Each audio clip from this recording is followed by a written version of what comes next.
Hello. All right. Beautiful day out. Um, I finished two books in my last video, Second Chronicles and Ezra.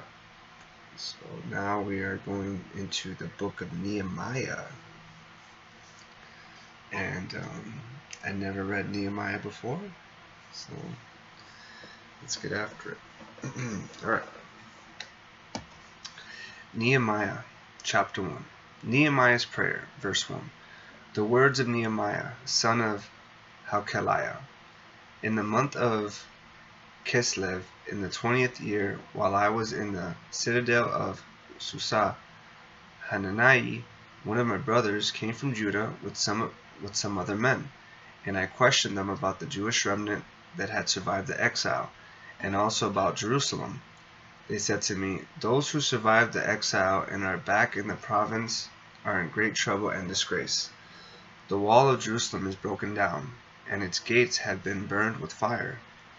When I heard these things, I sat down and wept. For some days I mourned and fasted and prayed before the God of heaven. Verse 5. Real quick. Sorry, I moved to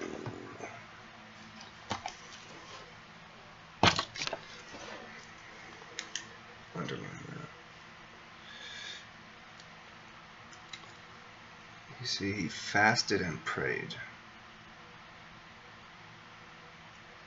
Verse 5. Then I said, Lord, the God of heaven, the great and awesome God, El Hanora, awesome God, who keeps his covenant of love with those who love him and keep his commandments. Let your ear be attentive and your eyes open to hear the prayer your servant is praying before you day and night for your servants, the people of Israel. I confess the sins we Israelites, including myself and my father's family, have committed against you. We have acted very wickedly toward you. We have not obeyed the commands, decrees, and laws you gave your servant Moses. Verse 8. Remember the instruction you gave your servant Moses, saying, If you are unfaithful, I will scatter you among the nations. But if you return to me and obey my commands, then even if your exiled people are at the farthest horizon, I will gather them from there and bring them to the place I have chosen as a dwelling for my name. Verse 10. They are your servants and your people, whom you redeemed by your great strength and your mighty hand. Lord, let your ear be attentive to the prayer of this your servant and to the prayer of your servants who delight in revealing your name. Give your servant success today by granting him favor in the presence of this man. I was cupbearer to the king. That completes chapter 1. That's right. Nehemiah was a cupbearer to the king.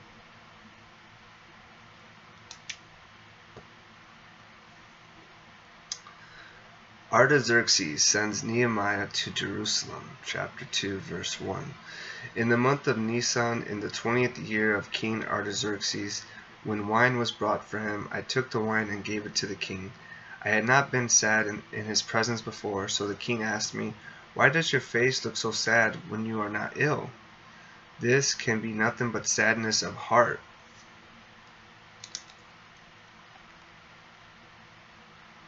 Yeah, I like that. Yeah. I was very much afraid. Verse 3. But I said to the king, May the king live forever!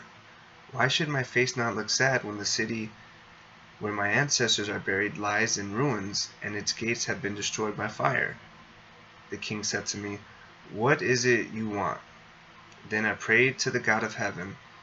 Verse 5. And I answered the king, If it pleases the king, and if your servant has found favor in his sight, let him send me to the city in Judah where my ancestors are buried so that I can rebuild it. Then the king, with the queen sitting beside him, asked me, How long will your journey take, and when will you get back? It pleased the king to send me, so I set a time. Verse 7. I also said to him, If it pleases the king, may I have letters to the governors of Trans-Euphrates, so that they will provide me safe conduct until I arrive in Judah? And may I have a letter to Asaph, keeper of the royal park, so he may give me timber to make beams for the gates of the citadel, by the temple, and for the city wall, and for the residence I will occupy. And because the gracious hand of my God was on me, El Kanun, gracious God, the king granted my request. Verse 9, so I went to the governors of Trans-Euphrates and gave them the king's letters. The king had also sent army officers and cavalry with me. Verse 10, when Sanballat the Horonite and Tobiah the Ammonite official heard about this, they were very much disturbed that someone had come to promote the welfare of the Israelites. Nehemiah inspects Jerusalem's walls.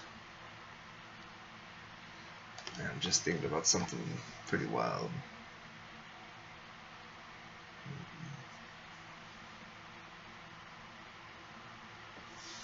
I'm still getting emails from Colorado Christian University.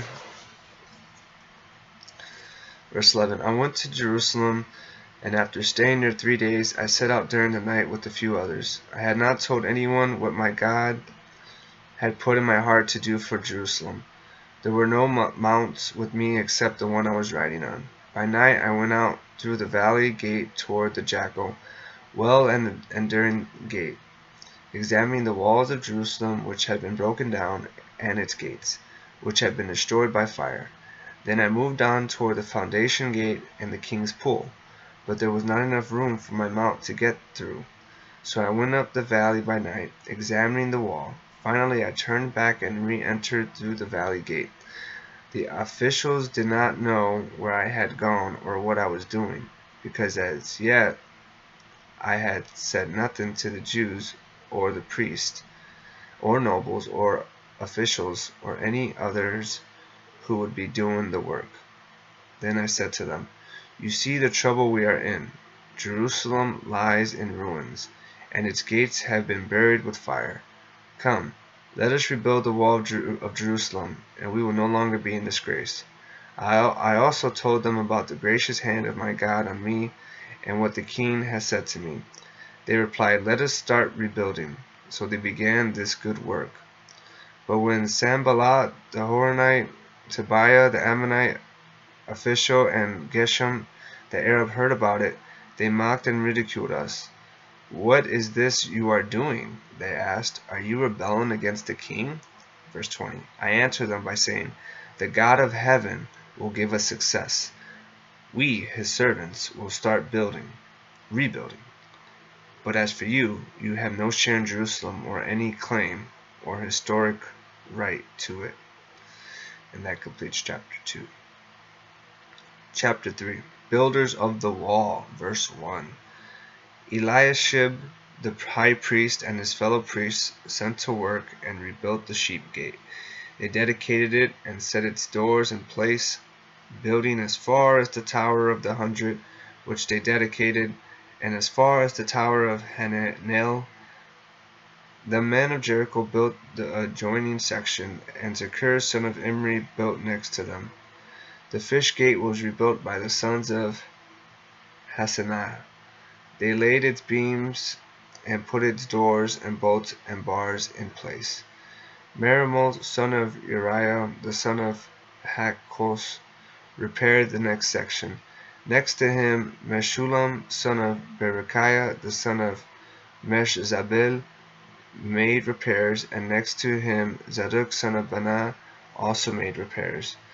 Verse 5. The next section was repaired by the men of Tekoa, but their nobles would not put their shoulders to the work under their supervisors.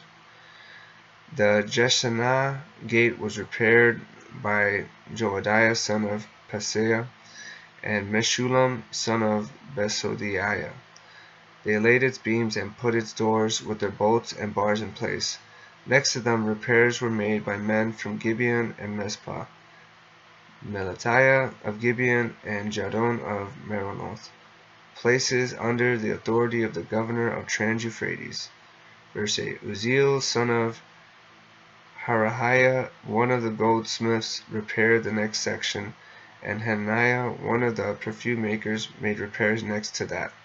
They restored Jerusalem as far as the broad wall. Rephaiah, son of Hur, ruler of a half-district of Jerusalem, repaired the next section. Verse 10. Adjoining this, Jedaiah, son of Haramoth, made repairs opposite his house, and Hattush, son of Hashabniah, made repairs next to him. Malchijah, son of Haram, and Hashub, son of Pahath Moab, repaired another section and the Tower of the Ovens. Shalom, son of Halohesh, ruler of a half-district of Jerusalem, repaired the next section with the help of his daughters. Verse 13. The valley gate was repaired by Hanun and the residents of Zanoah. They rebuilt it and put its doors with their bolts and bars in place. They also repaired 1,000 cubits of the wall as far as the dung gate. The dung gate was repaired by by Malchijah, son of Rechab, ruler of the district of Beth Hakerem. He built it and put its doors with their bolts and bars in place. Verse 15. The fountain gate was repaired by Shulon, son of Kol-Hoseh, ruler of the district of Mizpah. He rebuilt it, roofing it over and putting its doors and bolts and bars in place. He also repaired the wall of the pool of Siloam by the king's garden, as far as the steps going down from the city of David. Beyond him, Nehemiah, son of Azbuk, ruler of a half-district of Beth-zur, made repairs up to a point opposite the tombs of David, as far as the artificial pool and the house of the heroes.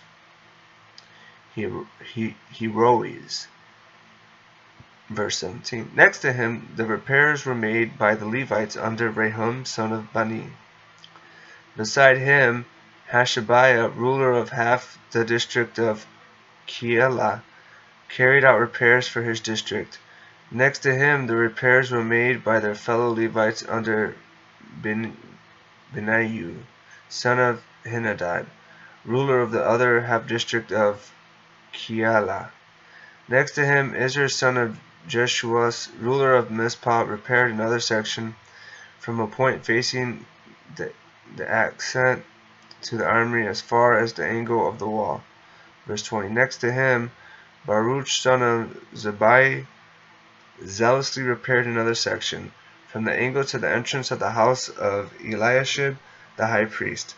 Next to him, Merimoth, son of Uriah, the son of Hakos, repaired another section, from the entrance of Eliashib's house to the end of it. The repairs next to him were made of the priests from the surrounding region. Beyond them, Benjamin and Hashub made repairs in front of their house, and next to them, Azariah, son of Maaseiah, the son of Ananiah, made repairs beside his house. Next to him, Beninu, son of Henadad, repaired another section, from Azariah's house of the angle and the corner. Verse 25. And Palal, son of Uzziah, worked opposite the angle and the tower projecting from the upper palace near the court of the guard. Next to him, Pedaiah, son of Parosh, and the temple servants living on the hill of Ophel made repairs up to a point opposite the water gate toward the east and the projecting tower. Next to them, the men of Tekoa repaired another section, from the great projecting tower to the wall of Ophel. Verse 28. Above the horse gate, the priests made repairs, each in front of his own house. Next to them, Zadok, son of Immer, made repairs opposite his house. Next to him, Shemaiah, son of Shechaniah, the guard at the east gate, made repairs. Next to him, Hananiah, son of Shelemiah, and Hanun, the sixth son of Zalphaf, repaired another section. Next to them, Meshulam, son of Berechiah, made repairs opposite his living quarters. Verse 31. Next to him, Malchijah, one of the goldsmiths, made repairs as far as the house of the temple servants and the merchants opposite the inspection gate, and as far as the room above the corner, and between the room above the corner and the sheep gate, The goldsmiths and merchants made repairs. That completes chapter 3. I wonder how many books are in Nehemiah.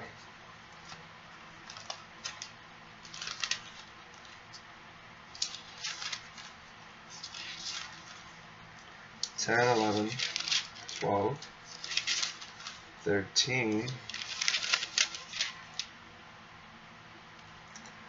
and then the book of Esther is next.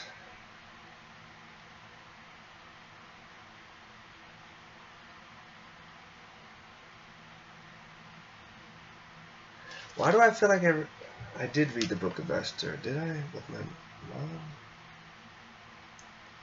Ezra, Chronicles, Kings, First Kings, Samuel's, First and Seconds, Ruth. I think that's one thing about Ruth. Yeah. Alright, chapter 4.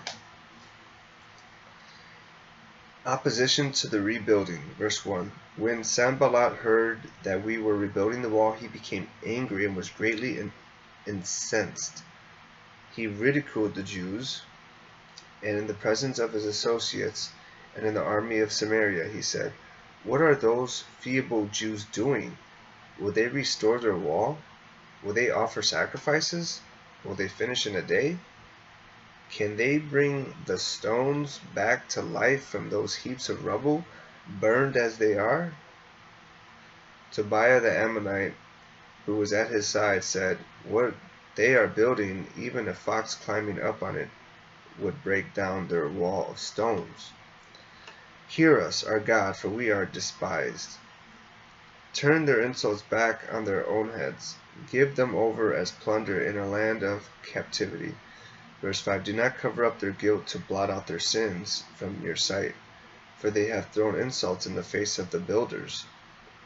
So we rebuilt the wall till all of it reached half its height, for the people worked with all their heart. But when Sanballat, Tobiah, the Arabs, the Ammonites, and the people of Ashdod heard that the repairs to Jerusalem's walls had gone ahead and that the gaps were being closed, they were very angry. They all plotted together to come and fight against Jerusalem and stir up trouble against it. But we prayed to our God and posted a guard day and night to meet his threat. Verse 10. Meanwhile, the people in Judah said, "The strength of the laborers is giving out, and there is much rubble that we cannot rebuild the wall." Also our enemies said, "Before they know it or see it, we will be right there among them, and will kill them and put an end to the work." Then the Jews who lived near them came and told us 10 times over, "Wherever you turn, they will attack us." Therefore I stationed some of the people behind the lowest points of the wall at the exposed places, posting them by families with their swords, spears, and bows. After I looked things over, I stood up and said to the nobles, the officials, and the rest of the people, "Don't be afraid of them. Remember the Lord, who is great and awesome, and fight for your families, your sons and your daughters, your wives and your homes." Verse 15. When our enemies heard that we were aware of their plot and that God had frustrated it, we all returned to the wall, each to our own work. From that day on, half of my men did the work, while the other half were equipped with spears, shields, bows, and armor. The officers posted themselves behind all the people of Judah who were building the wall. Those who carried materials did their work with one hand and held a weapon in the other, and each of the builders wore his sword at his side as he worked. But the man who sounded the trumpet stayed with me. Then I said to the nobles, the officials, and the rest of the people, "The work is extensive and spread out, and we are widely separated from each other along the wall." Verse 20. Wherever you hear the sound of the trumpet, join us there. Our God will fight for us. So we continued the work with half the men holding spears from the first light of dawn till the stars came out. At that time I also said to the people, "Have every man and his helper stay inside Jerusalem at night, so they can serve us as guards by night and as workers by day.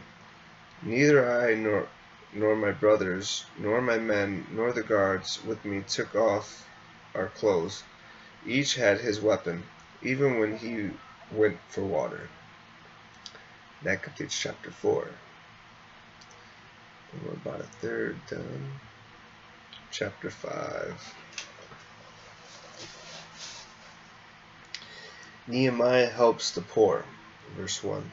Now the men and their wives raised a great outcry against their fellow Jews. Some were saying, "We and our sons and daughters are numerous. In order for us to eat and stay alive, we must get grain." Others were saying, "We are mortgaging our fields, our vineyards, and our homes to get grain during the famine." Still others were saying, "We have had to borrow money to pay the king's tax on our fields and vineyards." Verse 5. Although we are of the same flesh and blood as our fellow Jews, and though our children are as good as theirs, yet we have to subject our sons and daughters to slavery.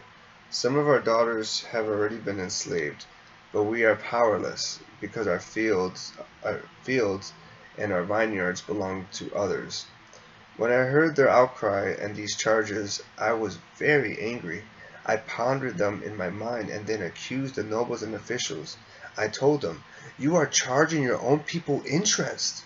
So I called together a large meeting to deal with them and said, "As far as possible, we have bought back our fellow Jews who were sold to the Gentiles.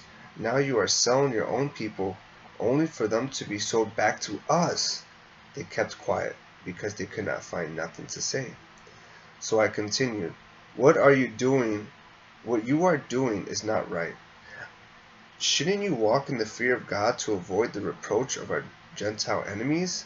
Verse 10. I and my brothers and my men are also lending the people money and grain, but let us stop charging interest.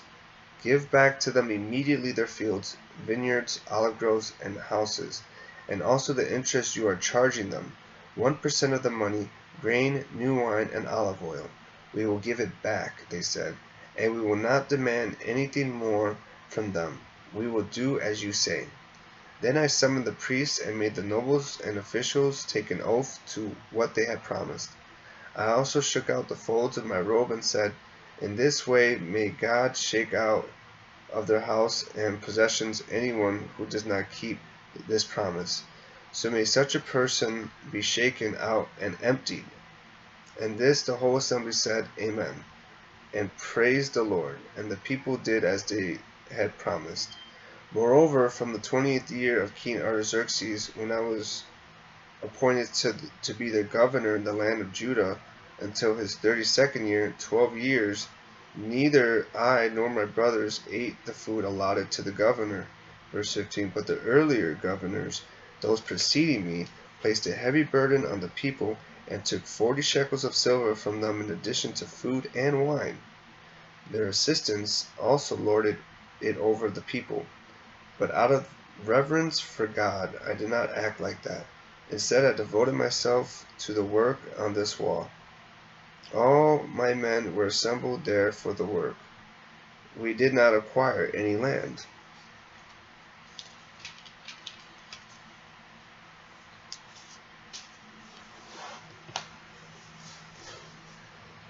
Verse 17. Furthermore, 150 Jews and officials ate at my table, as well as those who came to us from the surrounding nations. Each day 1 ox, 6 choice sheep, and some poultry were prepared for me, and every 10 days an abundant supply of wine of all kinds. In spite of all this, I never demanded the food allotted to the governor, because the demands were heavy on these people. Remember me with favor, my God, for all I have done for these people. And that completes chapter 5. Chapter 6. Further opposition to the rebuilding. Verse 1. When word came to Sanballat, Tobiah, Gershom, and Arab, and the rest of our enemies, that I had rebuilt the wall, and not a gap was left in it, though up to that time I had not set the doors and the gates, Sanballat and Geshem sent me this message: Come, let us meet together in one of the villages on the plain of Ono. But they were scheming to harm me, so I sent messengers to them with this reply: I am carrying on a great project and cannot go down. Why should the work stop while I leave it and go down for you? 4 times they sent me the same message, and each time I gave them the same answer. Verse 5. Then the 5th time Sanballat sent his aide to me with the same message, and in his hand was an unsealed letter in which was written: It is reported among the nations, and Geshem says it is true, that you and the Jews are plotting to revolt, and therefore you are building the wall.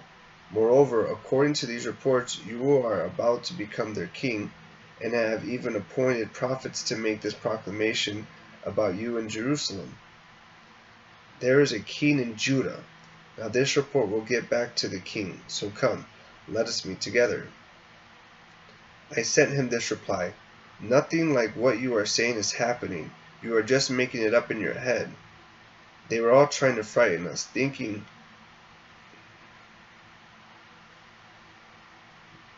their hands will get too weak for the work, and it will not be completed.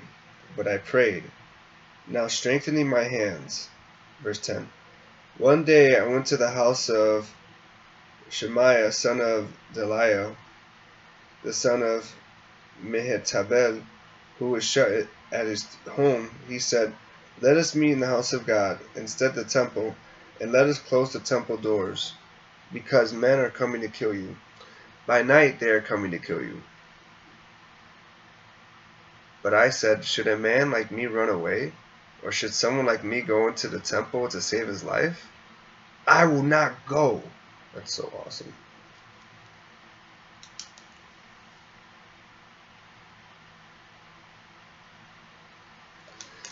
I realized that God had not sent him, but that he had prophesied against me because Tobiah and Sanballat had hired him.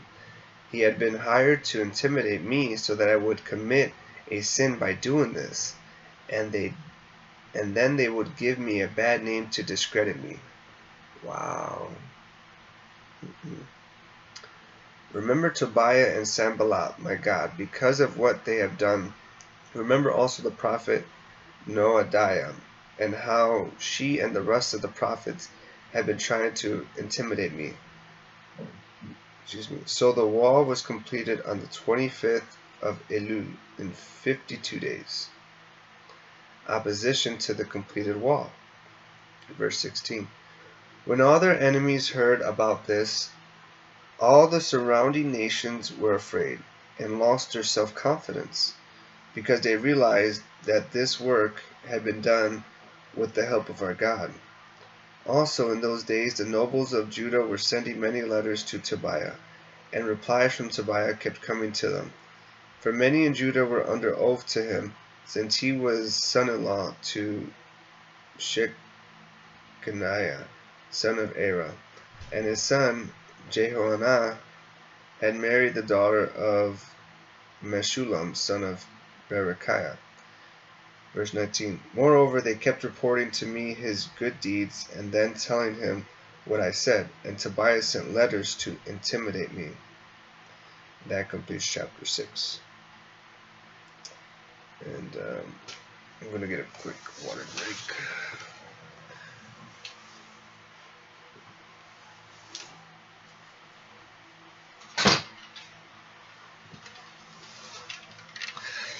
I just showed my butt on camera. No!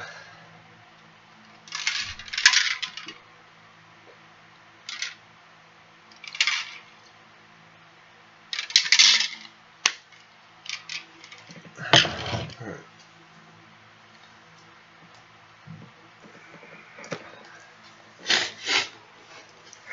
So I'm feeling a lot better. I still got, some sniffles and some mucus, but my throat feels great, and I love that. I'd rather have this mucus than a sore throat. Sore throats just bother me. But I do get that sickness smell here and there, just a little bit, So I'm not fully recovered yet, but I'm getting there. Chapter 7 in the book of Nehemiah, NIV translation, verse 1. After the wall had been rebuilt, and I had set the doors in place, the gatekeepers, the musicians, and the Levites were appointed. I put in charge of Jerusalem my brother Hanani, along with Hananiah the commander of the citadel, because he was a man of integrity and feared God more than most people do. I said to them, the gates of Jerusalem are not to be opened until the sun is hot. While the gatekeepers are still on duty, have them shut the doors and bar them. Also appoint residents of Jerusalem as guards, some at their post and some near their own houses. The list of the exiles who returned. Now the day was large and spacious, but there were few people in it, and the houses had not yet been rebuilt. Verse 5. So my God put it into my heart to assemble the nobles, the officials, and the common people for registration by families. I found the genealogical record to those who had been the first to return. This is what I found written there. These are the people of the province who came up from the captivity of the exiles, whom Nebuchadnezzar, king of Babylon, had taken captive. They returned to Jerusalem and Judah, each to his own town, in company with Zerubbabel, Joshua, Nehemiah, Azariah, Ramiah, Nahamani, Mordecai, Bilshan, Mespereth, Bigvai, Nehum, and Benai. The list of the men of Israel. Verse 8. The descendants of Perush, 2,172. Of Shephatiah, 372. Of Arah, 652. Of Pahoth Moab, through the line of Jeshua and Joab, 2,818. Of Elam, 1,254. Of Zatu, 845. Of Zekai, 760. Of Benui, 648. Of Bebai, 628. Of Asgad, 2,322. Of Adonikam, 667. Of Bivai, 2,067. Of Adin, 655. Verse 21. Of Attar, through Hezekiah, 98. Of Hashum, 328. Of Bezai, 324. Of Heriph, 112. Of Gibeon, 95. Verse 26. The men of Bethlehem and Neopah, 188. Of Anathoth, 128. Of Beth Azmavet, 42.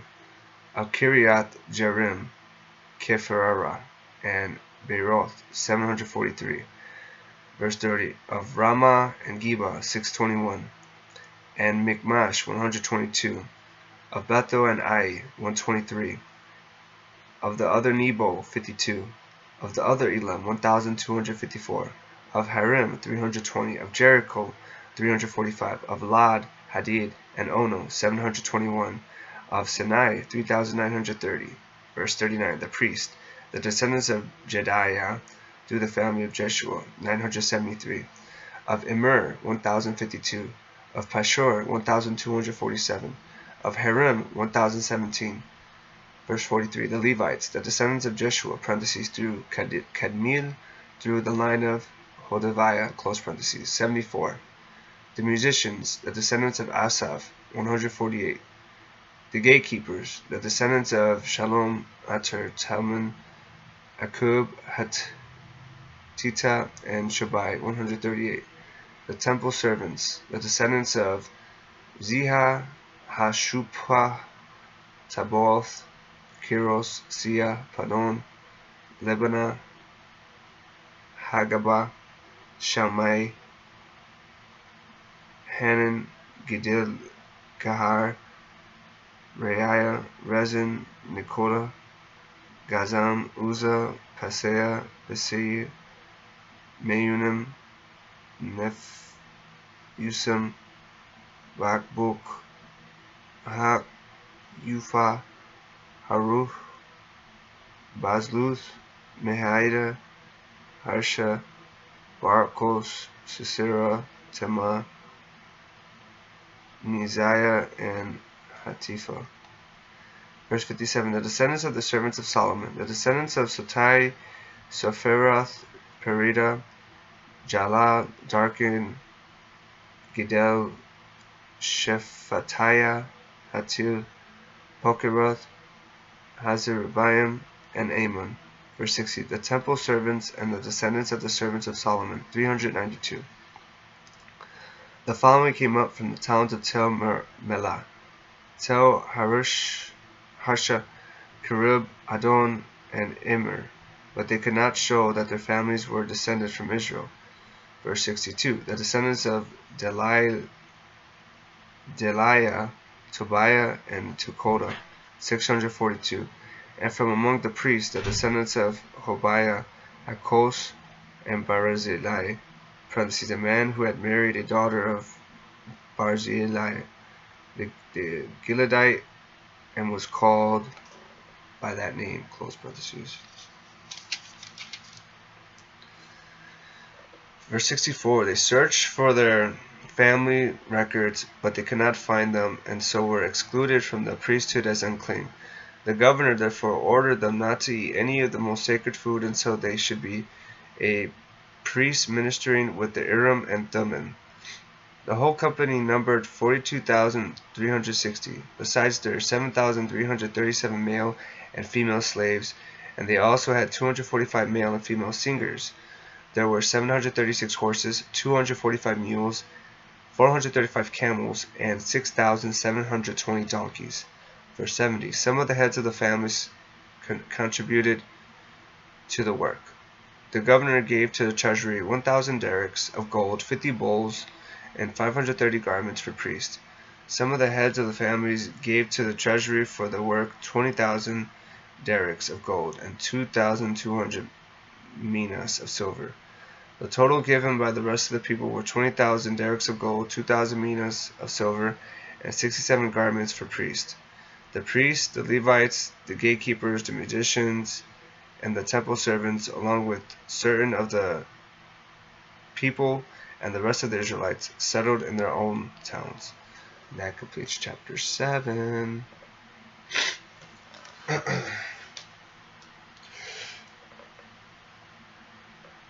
Oh, man.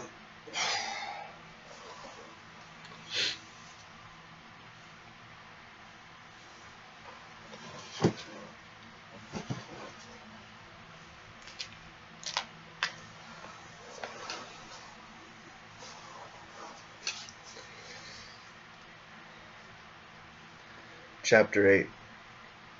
Ezra reads the law. Verse 1. When the 7th month came, and the Israelites had settled in their towns, all the people came together as one in the square before the water gate. They told Ezra the teacher of the law to bring up the book of the law of Moses, which the Lord had commanded for Israel. So on the first day of the 7th month, Ezra the priest brought the law before the assembly, which was made up of men and women and all who were able to understand. He read it aloud from daybreak to noon as he faced the square before the water gate in the presence of the men, women, and others who could understand, and all the people listened attentively to the book of the law. Ezra, the teacher of the law, stood on a high wooden platform built for the occasion. I like that.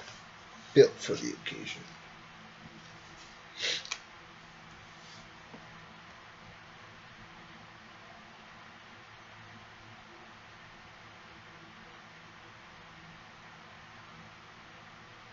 Okay.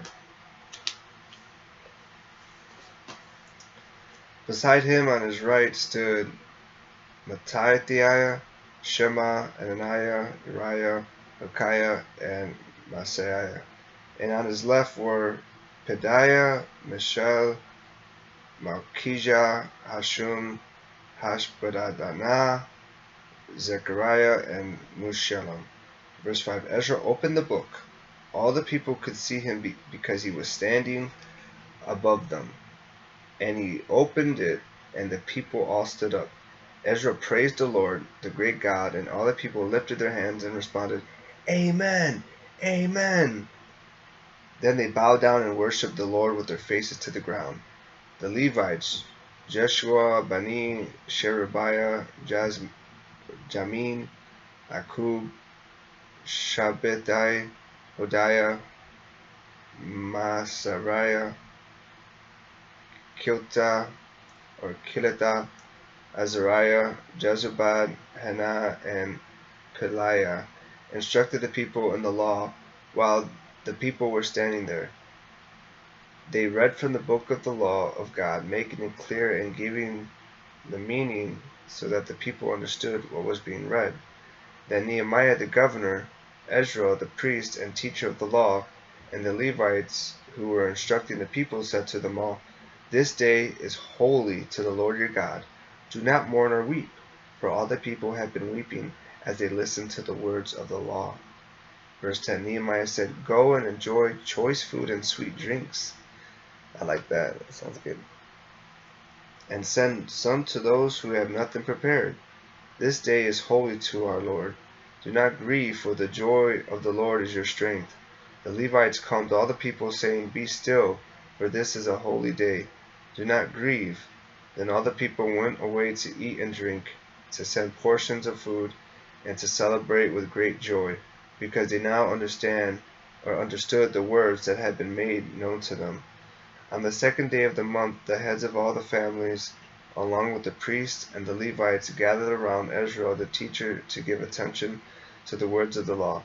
They found written in the law which the Lord had commanded through Moses that the Israelites were to live temporary shelters during the festival of the 7th month. Verse 15, and that they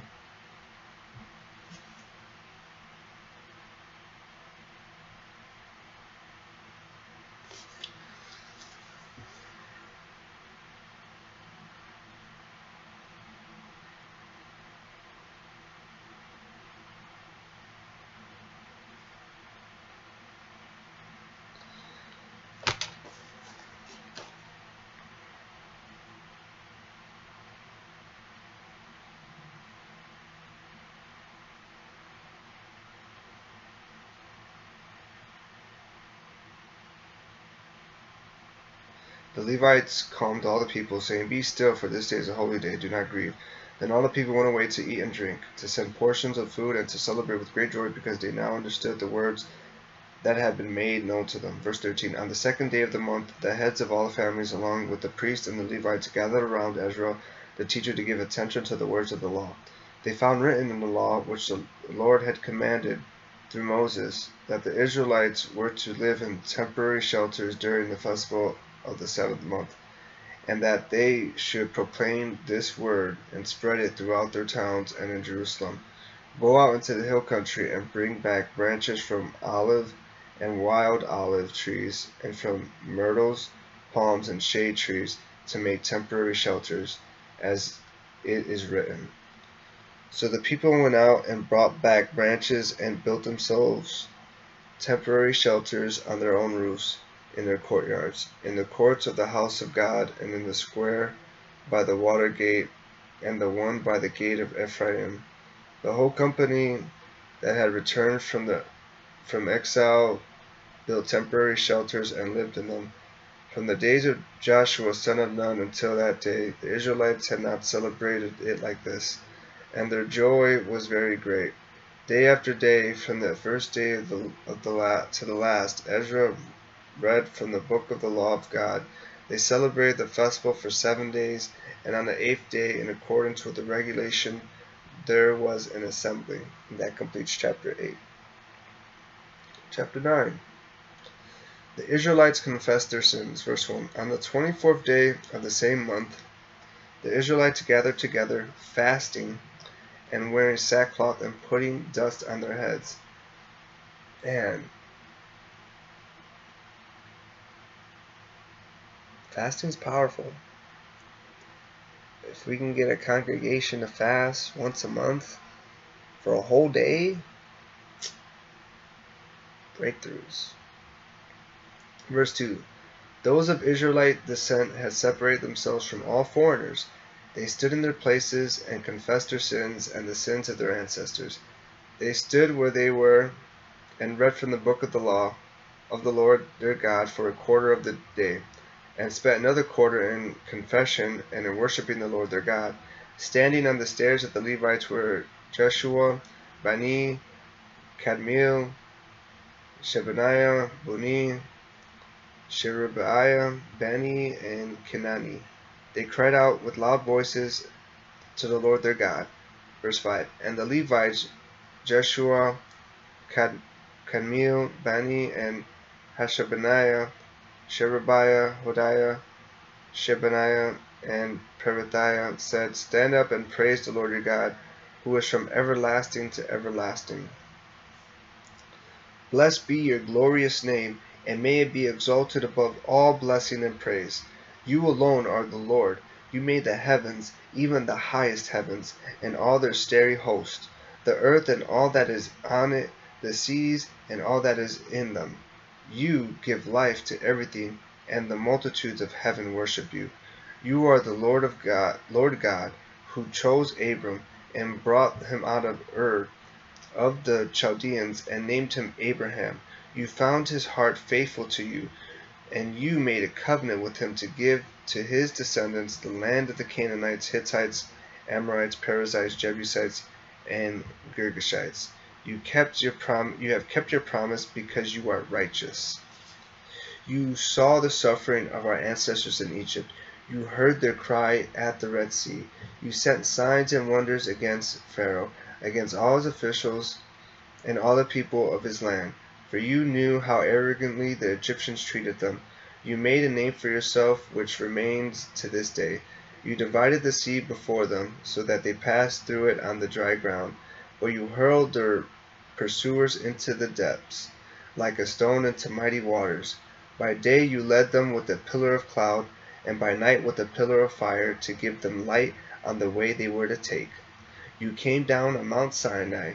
You spoke to them from heaven. You gave them regulations and laws that are just and right, and decrees and commands that are good. You made known to them your holy Sabbath, and gave them commands, decrees, and laws through your servant Moses. Verse 15. In their hunger you gave them bread from heaven, and in their thirst you brought them water from the rock. You told them to go in and take possession of the land you had sworn with uplifted hand to give them.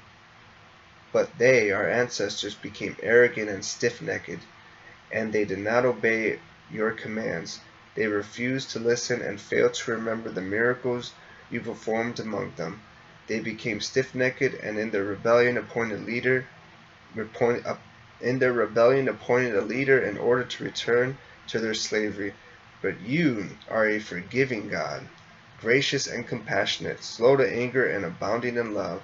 Therefore you did not desert them. I like that. Hold on.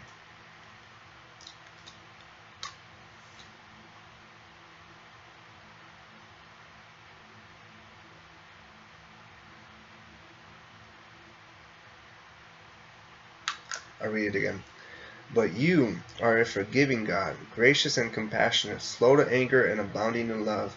Therefore you did not desert them, even when they cast for themselves an image of a calf and said, This is your God, who brought you up out of Egypt, and when they committed awful blasphemies. Because of your great compassion you did not abandon them in the wilderness. By day the pillar of cloud did not fail to guide them on their path, nor the pillar of fire by night to shine on the way they were to take.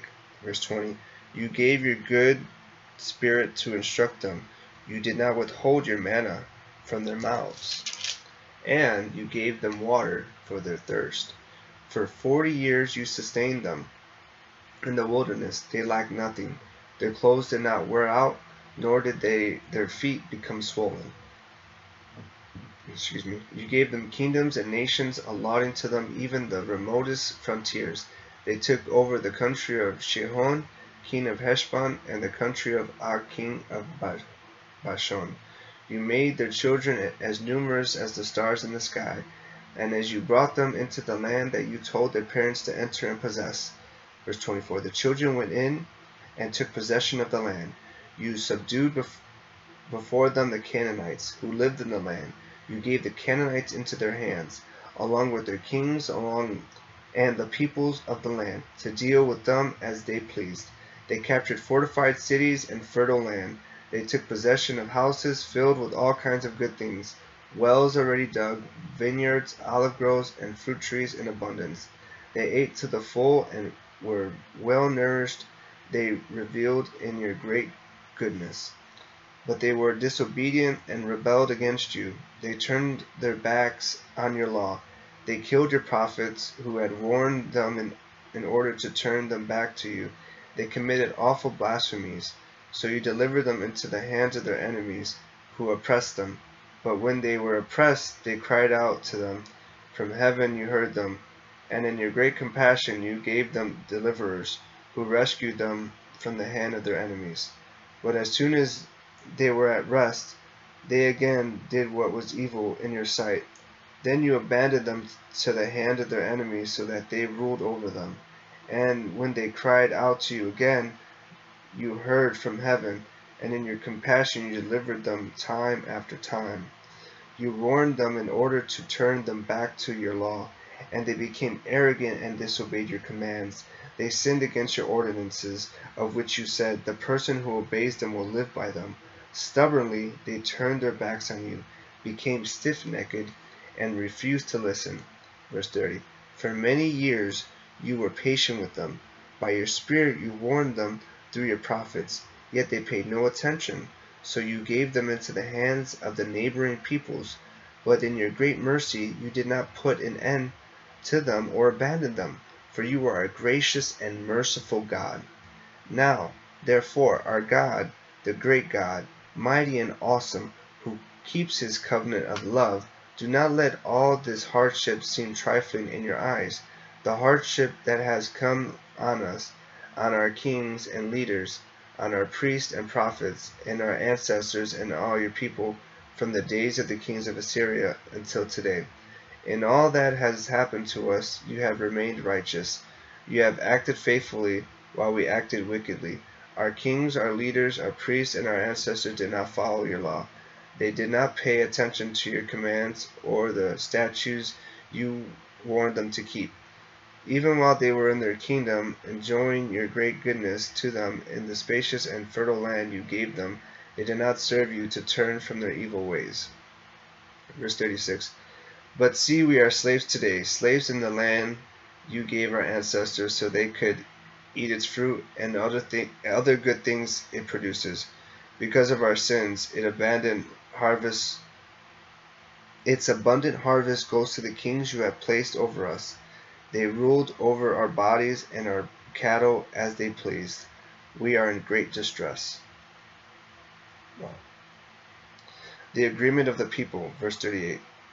In view of all this, we are making a binding agreement, putting it in writing, and our leaders, our Levites, and our priests are affixing their seals to it.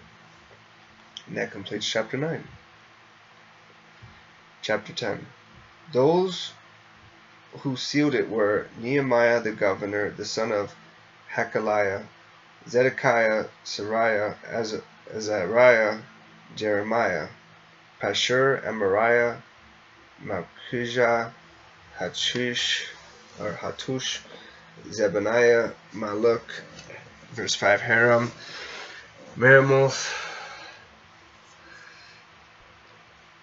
Obadiah, Daniel, Ginnethon, Baruch, Meshulam, Abijah, Mijamin, Maziah, Bilgai, and Shemaiah. These were the priests. Verse 9, the Levites, Jeshua, son of Ananiah, Benui, of the sons of Henadad, Kadmiel, and their associates, Shebaniah, Hodiah, Kelida, Peliah, Hanan, Micah, Rehob, Hashbiah, Hezekiah, Sherebiah, Shebaniah, Hodiah, Beni, and Beninu. The leaders of the people, Parosh, Pahoth, Moab, Elam, Zatu, Benai, Buni, Asgad of Bebai, Adonijah, Bigvai, Adin, Ader, Hezekiah, Azur, Zariah, Hashum, Bezai, Harif, Anathoth, Zebai, verse 20, Magpiash, Meshulam, Hezer, Mesh, Isabel, Zadok, Jadua, Pelatiah, Hanan, Ananiah, Hoshea, Hananiah, Hashub, Haloish, Pelha, Shobek, Rehum, Hashabana, Maaseiah, Ahiah, Hanan, Anan, Maluk, Harim, and Banah. Verse 28. The rest of the people, priests, Levites, gatekeepers, musicians, temple servants, and all who separate themselves from the neighboring peoples for the sake of the law of God, together with their wives and all their sons and daughters who are able to understand, all these now join their fellow Israelites, the nobles, and bind themselves with a curse and an oath to follow the law of God given through Moses, the servant of God, and to obey carefully all the commands, regulations, and decrees of the Lord our Lord. Verse 30. We promise not to give our daughters in marriage to the peoples around us, to take their daughters for our sons. When the neighboring peoples bring merchandise or grain to sell on the Sabbath, we will not buy from them on the Sabbath or any unholy day. Every 7th day we will forego forsaking the land and will cancel all debts. We will assume the responsibility for carrying out the commands to give 1/3 of a shekel each year for the service of the house of our God, for the bread set out on the table, for the regular grain offerings and burnt offerings, for the offerings of the Sabbaths and the new moon feast and at appointed festivals, for the holy offerings, for sin offerings, to make atonement for Israel, and for all the duties of the house of our God. We, the priests, the Levites, and the people, have cast lots to determine when each of our families is to bring to the house of our God at set times each year a contribution of wood to burn on the altar of the Lord our God, as it is written in the law. We also assume responsibility for bringing to the house of the Lord for each year the first fruits of our crops and of every fruit tree. Verse 36. As it is also written in the law, we will bring the firstborn of our sons and of our cattle, of our herds and of our flocks, to the house of our God, to the priests ministering there.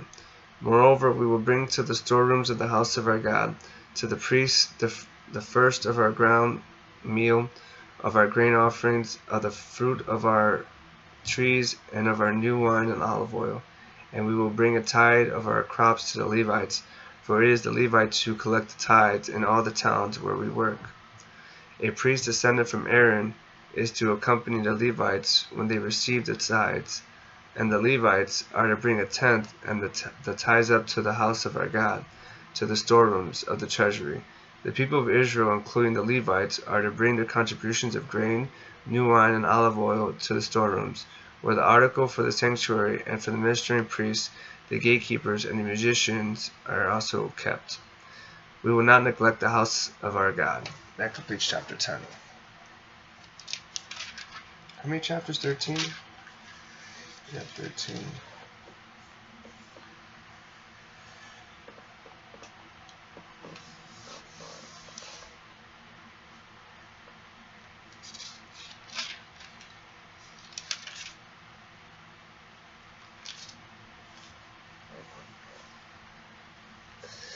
I'm really debating right now if I should just finish the rest of this book. Yeah, why not, right? Alright, chapter 11. The new residents of Jerusalem. Verse 1. Now the leaders of the people settled in Jerusalem. The rest of the people cast lots to bring out of every 10 of them to live in Jerusalem, the holy city, while the remaining 9 were to stay in their own towns. The people commended all who volunteered to live in Jerusalem. These are the provincial leaders who settled in Jerusalem. Parentheses. Now some Israelites, priests, Levites, temple servants, and descendants of Solomon's servants lived in the towns of Judah, each of their own property in the various towns, while other people from both Judah and Benjamin lived in Jerusalem. Close parentheses. From the descendants of Judah, Athaiah, son of Uzziah, the son of Zechariah, the son of Amariah. Man, I cannot lie. I cannot wait to get past these names. It's just so hard to pronounce it. The son of Amariah, the son of Shephatiah, the son of Mahalael, a descendant of Perez, and Maaseiah, son of Baruch, the son of Hoseh, the son of Hazahiah, the son of Adiah, the son of Joarib, the son of Zechariah, the descendant of Shelah. The descendants of Perez, who lived in Jerusalem, totaled 468 men of standing. Verse 7, from the descendants of Benjamin, Salu, son of Meshullam, the son of Joed, the son of Bediah, the son of Koliah, the son of Maaseiah, the son of Ithili, the son of Jeshiah, and his followers Gebai and Salai, 928 men. Joel, son of Zichri, was their chief officer, and Judah, son of Hasenuah, was over the new quarter of the city. Verse 10, from the priest, Jedaiah, the son of Joarib, Jachin, Sariah, son of Hilkiah, the son of Meshullam, the son of Zadok, the son of Merioth, the son of Ahitub, the official in charge of the house of God, and their associates who carried on work for the temple, 822 men. Adaiah, son of Jeroham, the son of Peliah, the son of Amzi, the son of Zechariah, the son of Pashur, the son of Malchijah, and his associates, who were heads of families, 242 men. Amashai, son of Azarel, the son of Azai, the son of Meshalemoth, the son of Immer, and his associates, who were men of standing, 128. Their chief officer was Zabdiel, son of Haggedolim.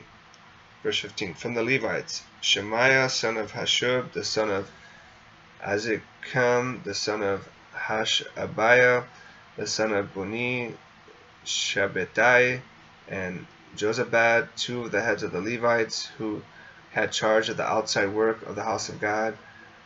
Mattaniah, son of Micah, the son of Zabdi, the son of Asaph, the director who led in thanksgiving and prayer. Bakbuzekiah, second among his associates, and Abda, son of Shemuah, the son of Gala, the son of Jeduthun. The Levites in the holy city totaled 284.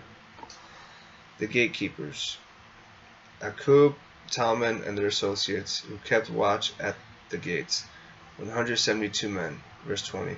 The rest of the Israelites with the priests and Levites were in all the towns of Judah, each on their ancestral property. The temple servants lived on the hill of Ophel, and Zehah and Gishpa were in charge of them.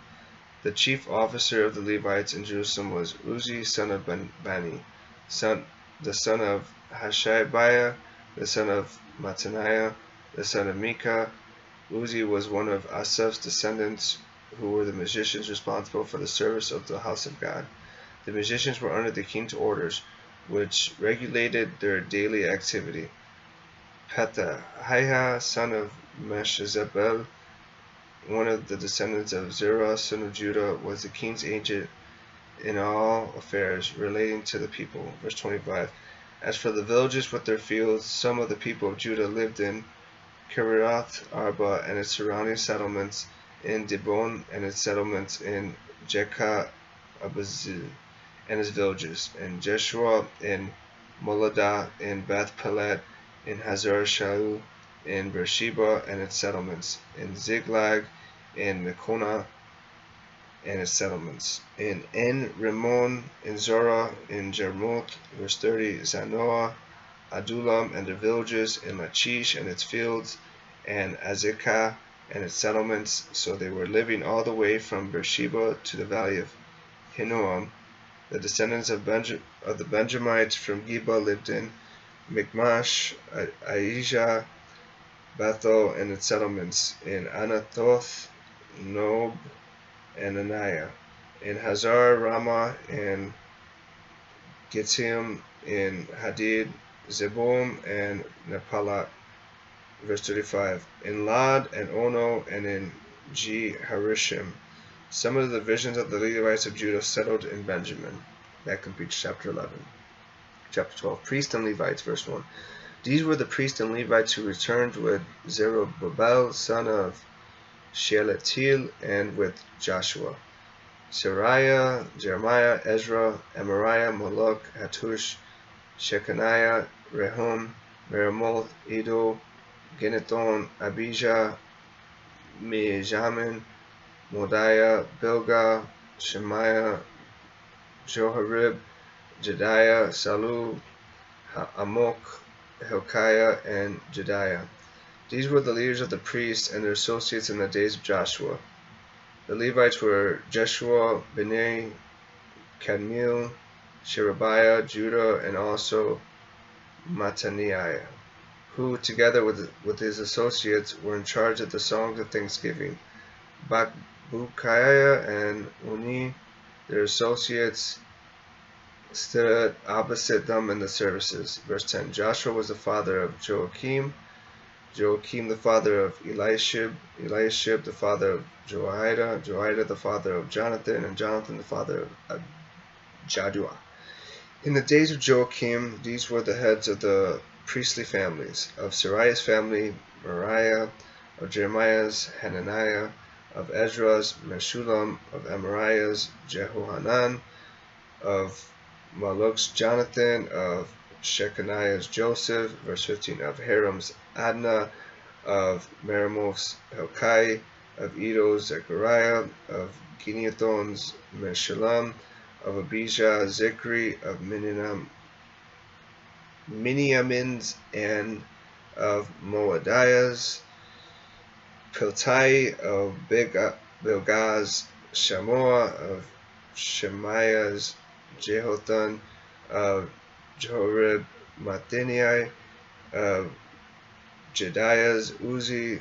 Verse 20. Of Salu's, Kelai; of Amok's, Eber; of Hilkiah's, Hashabiah; of Jedediah's, Nathaniel. The family heads of the Levites in the days of Eliashib, Joiada, Johanna, and Jaddua, as well as those of the priests, were recorded in the reign of Darius the Persian. The family heads among the descendants of Levi up to the time of Johanna son of Eliashib were recorded in the book of the Annals. And the leaders of the Levites were Hashabiah, Sherebiah, Jeshua son of Kadmiel, and their associates who stood opposite them to give praise and thanksgiving, one section responding to the other, as prescribed by David the man of God. Verse 25. Mattaniah, Bakbukiah, Abadiah, Meshullam, Talmon, and Akub were gatekeepers who guarded the storerooms at the gates. They served in the days of Joachim son of Joshua, the son of Jozadak, and in the days of Nehemiah the governor, and of Ezra the priest, the teacher of the law. Dedication of the wall of Jerusalem. Verse 27. At the dedication of the wall of Jerusalem, the Levites were sought out from where they lived and were brought to Jerusalem to celebrate joyfully the dedication with songs of thanksgiving and with the music of cymbals, harps, and lyres. The musicians also were brought together from the region around Jerusalem and from the villages of the Netophathites, from Beth Gilgal, and from the area of Geba and Azmavet, for the musicians had built villages for themselves around Jerusalem. Verse 30. When the priests and Levites had purified themselves ceremonially, they purified the people, the gates, and the wall.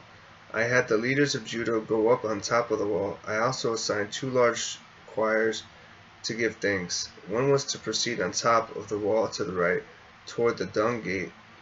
Hoshaiah and half the leaders of Judah followed them, along with Azariah, Ezra, Meshullam, Judah, Benjamin, Shemaiah, Jeremiah, as well as some priests with trumpets, and also Zechariah son of Jonathan, the son of Shemaiah, the son of Mattaniah, the son of Micaiah, the son of Zechur, the son of Asaph, and his associates, Shemaiah, Azareel, Melili, Gilai, Mai, Nathaniel, Judah, and Hanai, with musical instruments prescribed by David the man of God. Ezra, the teacher of the law, led the procession. At the fountain gate, they continued directly up the steps of the city of David on the ascent to the wall and passed above the site of David's palace to the water gate on the east. Verse 38, the second choir proceeded in the opposite direction. I followed them on top of the wall, together with half the people, past the tower of the ovens to the broad wall, over the gate of Ephraim, the Jeshanah gate, the fish gate, the tower of Hananiel, and the tower of the 100, as far as the sheep gate. At the gate of the guard they stopped. Verse 40, the two choirs that gave thanks then took their places in the house of God. So did I, together with half the officials as well as the priests, Eliakim, Maaseiah, Miniamin, Micaiah, Elionai, Zechariah, and Hananiah with their trumpets, and also Maaseiah, Shemaiah, Elisar, Uzi, Jehohanan, Magijah, Alim, Elam, and Izur, the choir sang under the direction of Jezariah. And on that day they offered great sacrifices, rejoicing because God had given them great joy. The women and children also rejoiced. The sound of rejoicing in Jerusalem could be heard far away. That's pretty cool. At that time, men were appointed to be in charge of the storerooms for the contributions, first fruits, and tithes. From the fields around the towns, they were to bring into the storerooms for the portions required by the law for the priests and the Levites. For Judah was pleased with the ministering priests and Levites. Verse 45, they performed the service of their God and the service of purification, as did also the musicians and gatekeepers, according to the commands of David and his son Solomon. For long ago, in the days of David and Asaph, they had been directors of the musicians and for the songs of praise and thanksgiving to God. So in the days of Zerubbabel and of Nehemiah, all Israel contributed the daily portions for the musicians and the gatekeepers. They also set aside the portion for the other Levites, and the Levites set aside the portion for the descendants of Aaron. And that completes chapter 12. Chapter 13, last chapter. Verse 1, on that day the book of Moses was read aloud in the hearing of the people, and there it was found written that no Ammonite or Moabite should ever be admitted into the assembly of God, because they had not met the Israelites with food and water, but had hired Balaam to call a curse down on them. Parentheses, our God, however, turned the curse into a blessing. Close parentheses. When the people heard this law, they excluded from Israel all who were of foreign descent.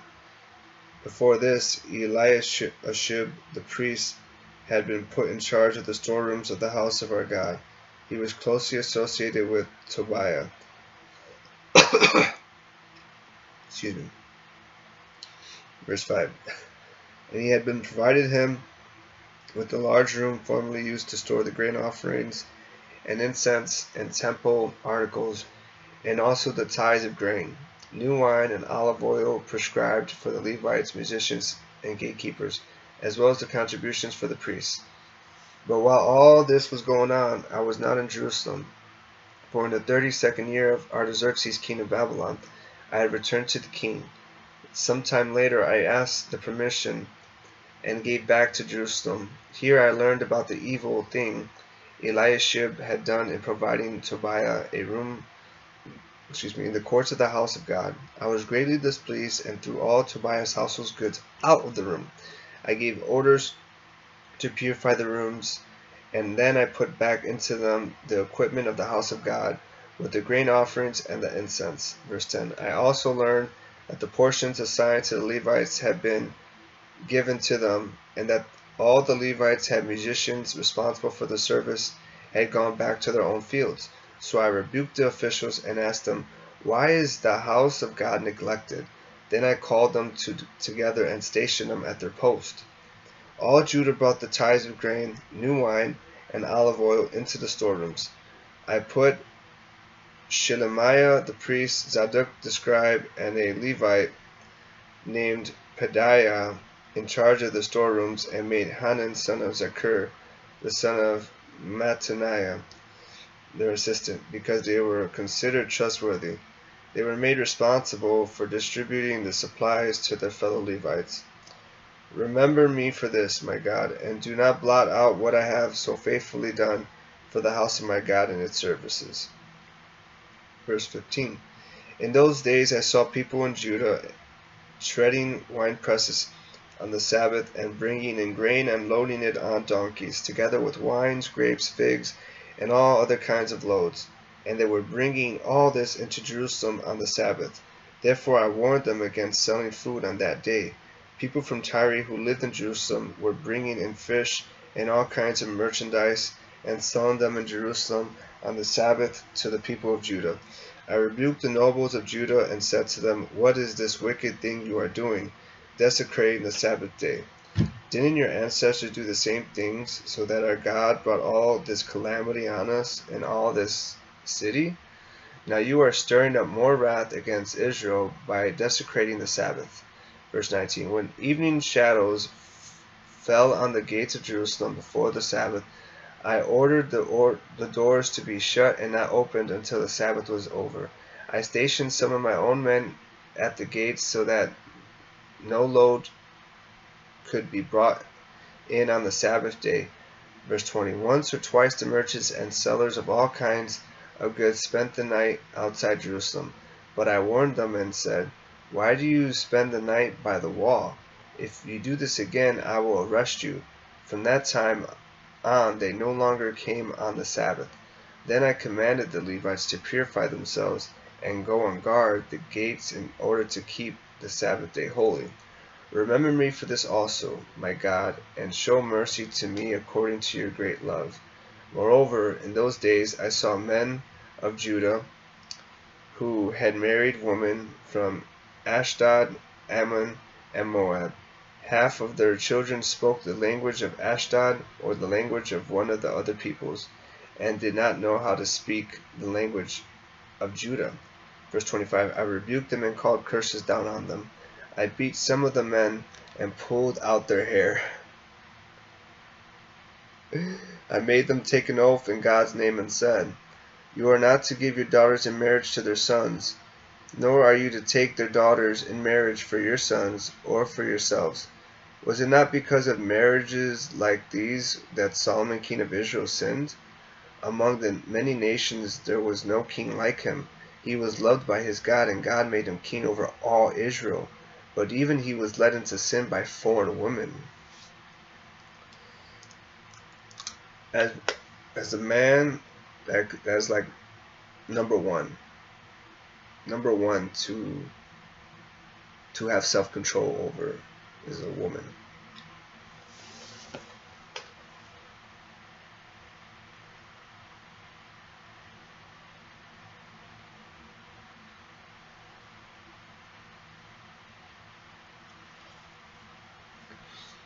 It's hard.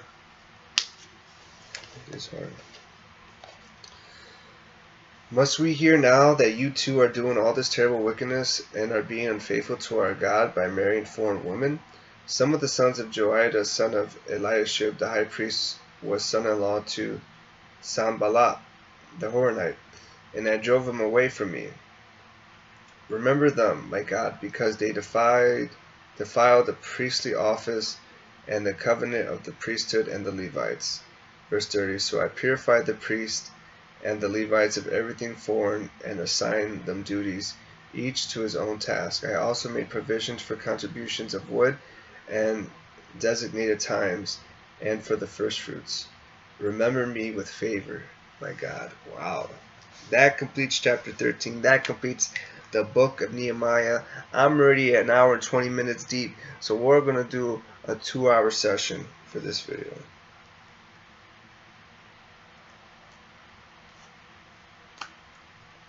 The next book is the book of Esther. And Esther has 10 chapters. We might even finish in this session.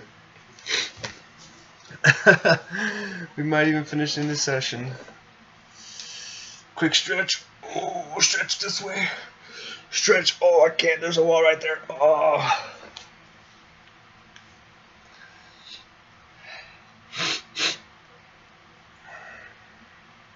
What's after the book of Esther? The book of Job.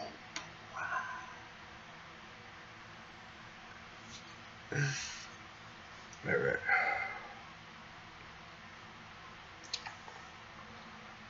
Little break.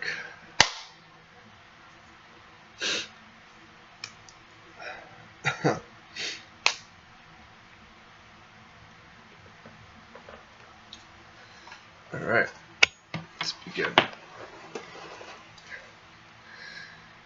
The Book of Esther, Chapter 1. Queen Vashti deposed. Verse 1. This is what happened during the time of Xerxes. The Xerxes who ruled over 127 provinces stretching from India to Kush.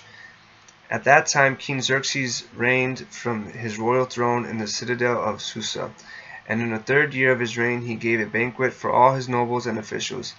The military leaders of Persia and Media, oh, it's close to Medina, the princes and the nobles of the provinces were present. For a full 180 days he displayed the vast wealth of his kingdom and the splendor and glory of his majesty. Verse 5. When these days were over, the king gave a banquet lasting 7 days in the enclosed garden of the king's palace, for all the people from the least to the greatest who were in the citadel of Susa. Verse 6. The garden had hangings of white and blue linen, fastened with cords of white linen and purple material to silver rings on marble pillars. There were couches of gold and silver on a mosaic pavement of porphyry,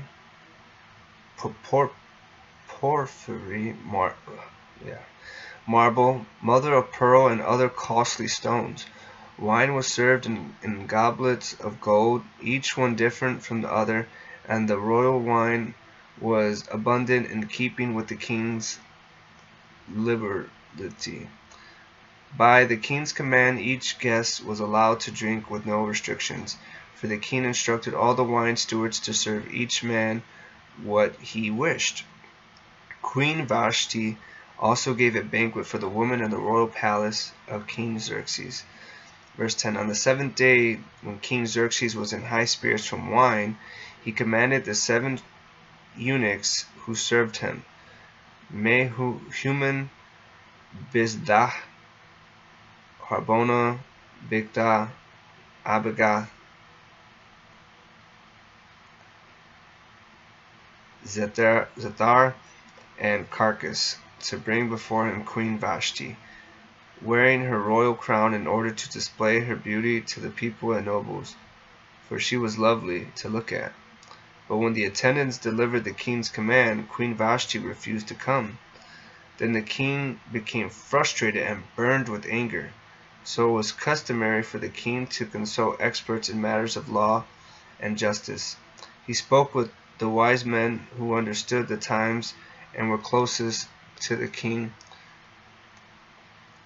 Karshina, Jethar, Admatha, Teresh, Maris, Marcina, and Memucan. The 7 nobles of Persia and Media, who had special access to the king and were highest in the kingdom. According to law, what must be done to Queen Vashti? He asked. She has not obeyed the command of King Xerxes that the eunuchs have been taken to her. Then Memucan replied to the presence of the king and the nobles, Queen Vashti has done wrong, not only against the king, but also against all the nobles and the peoples of all the provinces of King Xerxes. For the queen's conduct will become known to all the women, and so they will despise their husbands and say, King Xerxes commanded Queen Vashti to be brought before him, but she would not come. This very day the Persian and Median women of the nobility, who have heard about the queen's conduct, will respond to all the king's nobles in the same way. There will be no end of disrespect and discord. Therefore, if it pleases the king, let him issue a royal decree, and let it be written in the laws of Persia and Media, which cannot be repealed, that Vashti is never again to enter the presence of King Xerxes, and also the king give her royal position to someone else who is better than she. Verse 20. Then when the king's edict is proclaimed throughout all his vast realm, all the women will respect their husbands, from the least to the greatest. The king and his nobles were pleased with this advice. So the king did as Memucan proposed. He sent dispatches to all parts of the kingdom, to each province in its own script, and to each people in their own language, proclaiming that every man should be ruler over his own household, using his native tongue. That completes chapter 1. Chapter 2. Esther made queen. Wow. Verse 1. Later, when King Xerxes' fury had subsided, he remembered Vashti and what she had done and what he had decreed about her. Then the king's personal attendants proposed, let a search be made for beautiful young virgins for the king. Let the king appoint commissioners in every province of his realm to bring all these beautiful young women into the harem at the citadel of Susa. Let them be placed under the care of Hegai, the king's eunuch, who is in charge of the women, and let beauty treatments be given to them. Then let the young woman who pleases the king be queen instead of Vashti. This advice appealed to the king, and he followed it. Verse 5. Now then was in the citadel of Susa a Jew of the tribe of Benjamin, named Mordecai, son of Jair, the son of Shimei, the son of Kish, who had been carried out into exile from Jerusalem by Nebuchadnezzar, king of Babylon. Among those taken captive with Jehoiachin, king of Judah, Mordecai had a cousin named Hadassah, whom he had brought up because she had neither father nor mother. This young woman, who was also known as Esther, had a lovely figure, and she was beautiful. Mordecai had taken her as his own daughter when her father and mother died. When the king's order and edict had been proclaimed, many young women were brought to the citadel of Susa and put under the cage of Hegai. Esther also was taken to the king's palace and entrusted to Hegai, who had charge of the harem. She pleased them and won his favor. Immediately he provided her with her beauty treatments and special food. He assigned to her 7 female attendants selected from the king's palace, and moved her and her attendants into the best place in the harem. Verse 10. Esther had not revealed her nationality and family background because Mordecai had forbidden her to do so. Every day he walked back and forth near the courtyard of the harem to find out how Esther was and what was happening to her. Before a young woman's turn came to go in King Xerxes, she had to complete 12 months of beauty treatments prescribed for the woman, 6 months with oil of myrrh, and 6 with perfumes and cosmetics. And this is how she would go to the king. Anything she wanted was given to her to take with her from the harem to the king's palace. In the evening she would go there, and in the morning return to another part of the harem to the care of Shahashgaz, the king's eunuch, who was in charge of the concubines. She would not return to the king unless he was pleased with her and summoned her by name. Verse 15. When the turn came from Esther, parentheses, the young woman Mordecai had adopted, the daughter of his uncle Abihail, to go to the king. She asked for nothing other than what Hegai, the king's eunuch who was in charge of the harem, suggested, and Esther won the favor of everyone who saw her. She was taken to King Xerxes in the royal residence to the 10th month, the month of Tebeth, in the 7th year of his reign. Verse 17. Now the king was attracted to Esther more than to any of the other women, and she won his favor and approval more than any of the other virgins. So he set a royal crown on her head and made her queen instead of Vashti. And the king gave a great banquet, Esther's banquet, for all his nobles and officials. He proclaimed a holiday throughout the provinces and distributed gifts with royal liberality. Mordecai uncovers a conspiracy. Verse 19. When the virgins were assembled a second time, Mordecai was sitting at the king's gate. But Esther had kept secret her family background and nationality, just as Mordecai had told her to do. For she continued to follow Mordecai's instructions as she had done when he was bringing her up. During the time Mordecai was sitting at the king's gate, Bigthana and Cheresh, two of the king's officers who guarded the doorway, became angry and conspired to assassinate King Xerxes. But Mordecai found out about the plot and told Queen Esther, who in turn reported it to the king, giving credit to Mordecai. And when the report was investigated and found to be true, the two officials were impaled on poles. All this was recorded in the book of the annals in the presence of the kings, or of the king.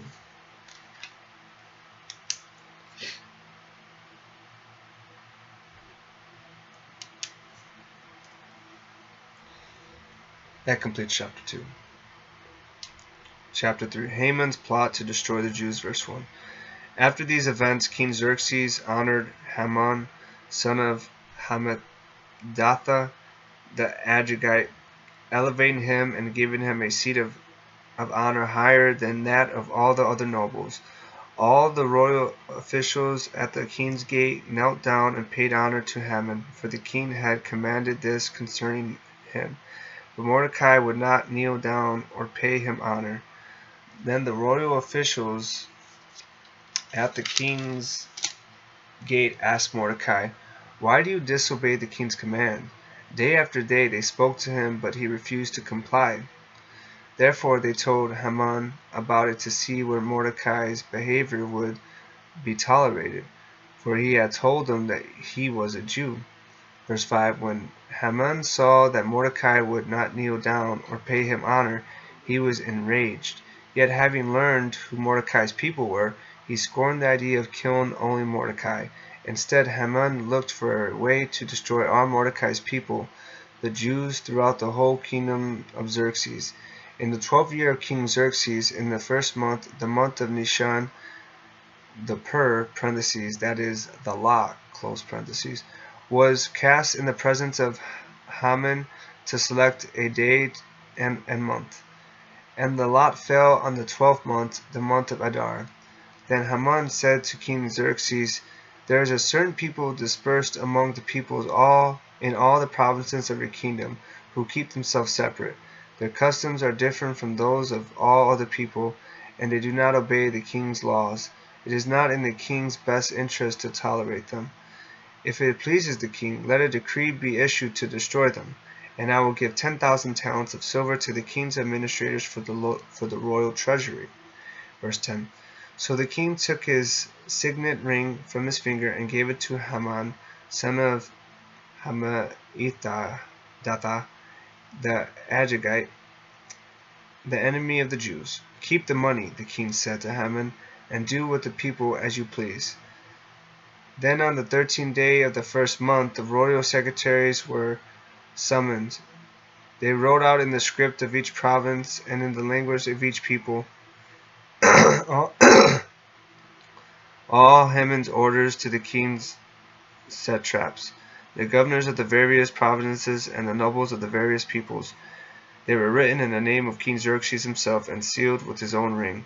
Dispatches were sent by couriers to all the king's provinces with the order to destroy, kill, and annihilate all the Jews, young and old, women and children, on a single day, the 13th day of the 12th month, the month of Adar, and to plunder their goods. A copy of the text of the edict was to be issued as law in every province and made known to the people of every nationality, so they would be ready for that day. Verse 15. The couriers went out, spurred on by the king's command, and the edict was issued in the citadel of Susa. The king and Haman sat down to drink, but the city of Susa was bewildered. That completes chapter 3. I think we might finish another 2 books.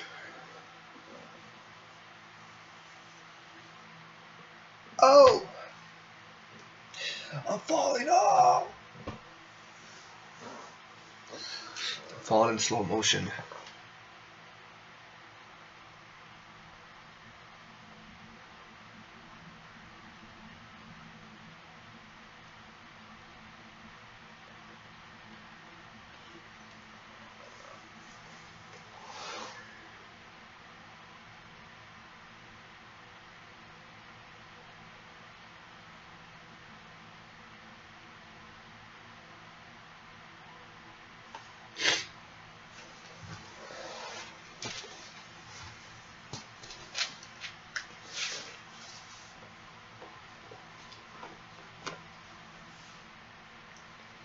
Mordecai persuades Esther to help.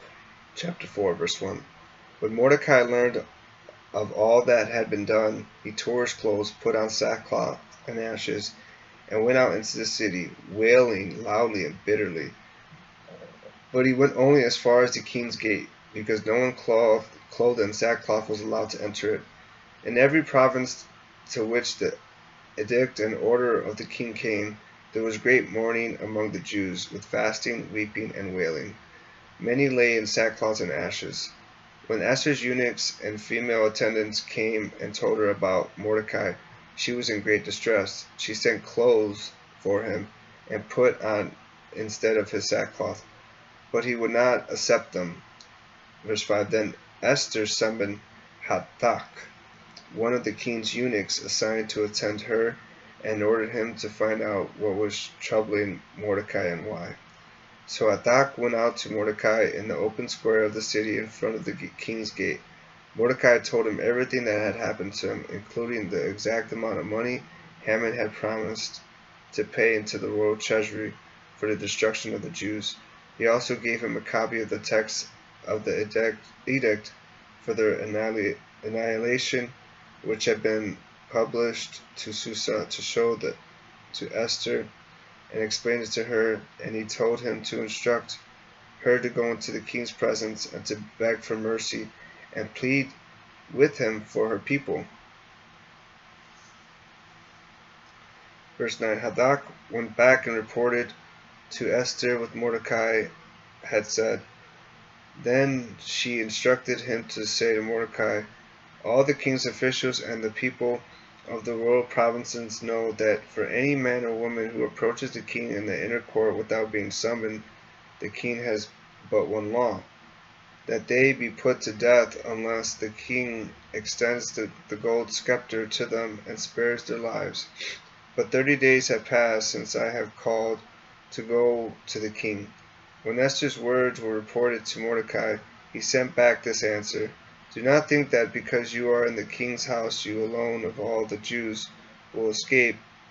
For if you remain silent at this time, relief and deliverance for the Jews will arise from another place, and you and your father's family will perish. And who knows but that you have come to your royal position for such a time as this. Verse 15. Then Esther sent his reply to Mordecai, go, gather together all the Jews who are in Susa, and fast for me. Do not eat or drink for 3 days, night or day. I and my attendants will fast as you do. When this is done, I will go to the king, even though it is against the law. And if I perish, I perish. So Mordecai went away and carried out all of Esther's instructions. And that completes chapter 4. Chapter 5. Esther's request to the king, verse 1.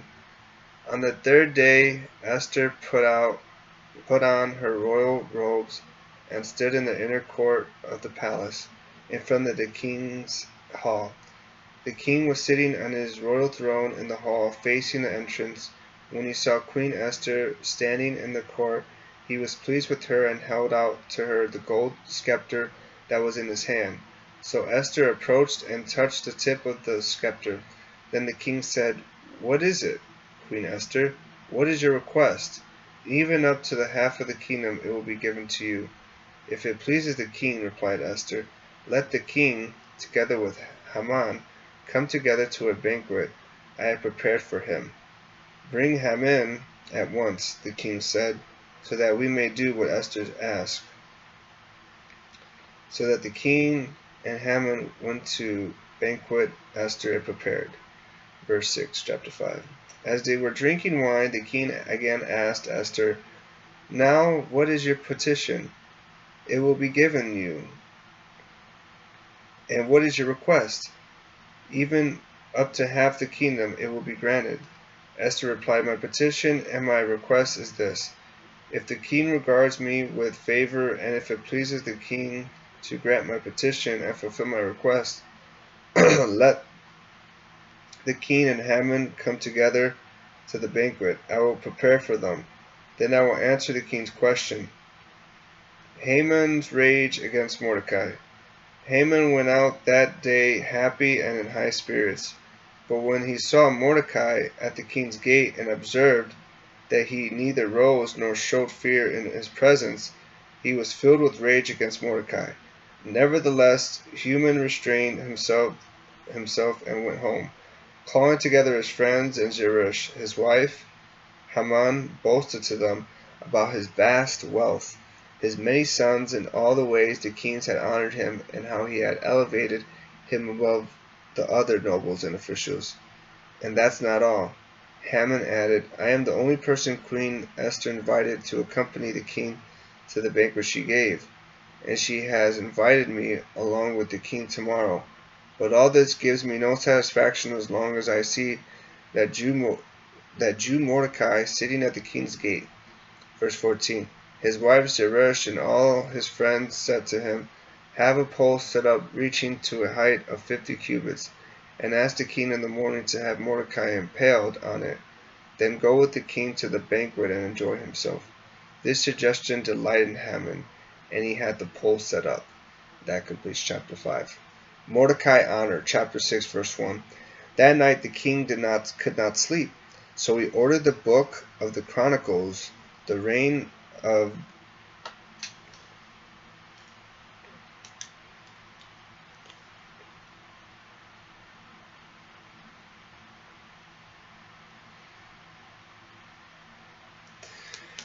the record of his reign, to be brought in and read to him. It was found recorded that Mordecai had exposed Bigthana and Teresh, two of the king's officers who guarded the doorway, who had conspired to assassinate King Xerxes.